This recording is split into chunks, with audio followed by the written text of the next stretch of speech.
It's sound off time now. Every day here on Live at 3, we tackle one of the day's big issues with our colleague from News Radio 620 WTMJ, just a little outside, Jeff Wagner. Okay, I threw out the first pitch, but I got it there. That was the important thing. That's the key. Right. That's the key. All right, closing arguments are underway in the Jerry Sandusky trial. The former Penn State football coach is facing 48 counts of child sexual assault. A judge threw out 3 of the charges today. Soon, a jury will be deciding his fate. Which brings us to today's sound off question. Will former Penn State assistant coach Jerry Sandusky be convicted? What do you think of the evidence, Jeff?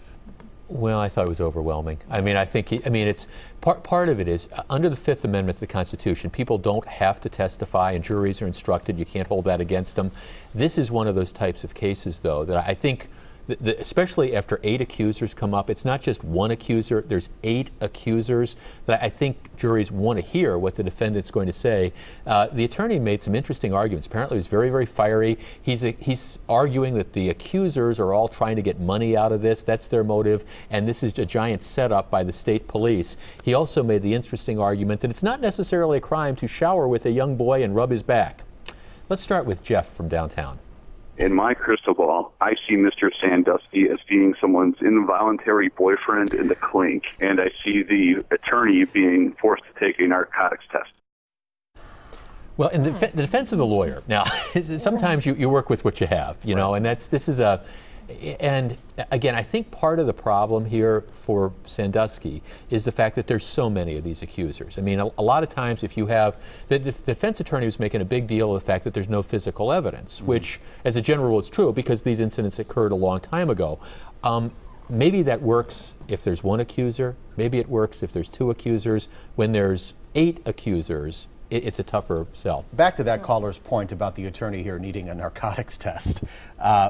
Was this lawyer doing a good thing by putting Sandusky out there on Bob Costas and doing that interview where it made him look guilty as sin? I think that's just a disaster. Most lawyers will tell people who are accused of crimes, guilty or not, just don't say anything. You know, tell your story in the courtroom, because what ends up happening is you go public, those statements that you make get used against you. I mean, and I think I agree with you, Steve. That was a horrible interview. I mean, it was just a horrible interview if you're trying to beat a case like this. Here's Jim on the north side.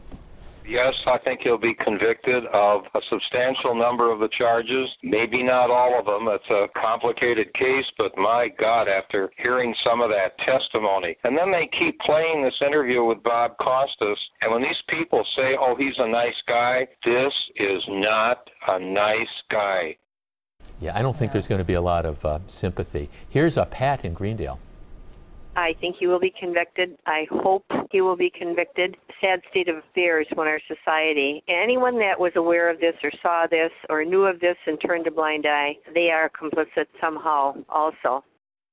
I'm going to be curious to see how the jury reacts to putting his wife on the stand. I mean, she got on the stand and testified that she didn't know any of this stuff was going on.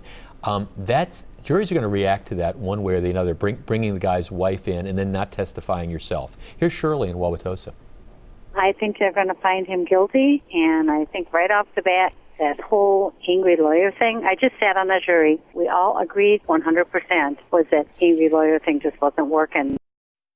Yeah, it's a sad case all around. Oh, you know, and again, the lawyer was making the argument that this has damaged Joe Paterno's reputation, all these things, and that's true. But if these charges are true, you damaged a lot of people's lives as well. So I don't think the jury's going to be out too terribly long. 48 counts, so it'll take a little while, but I think they're going to return a verdict pretty soon. All right, Jeff, we'll see. Thank you. And now let's head over to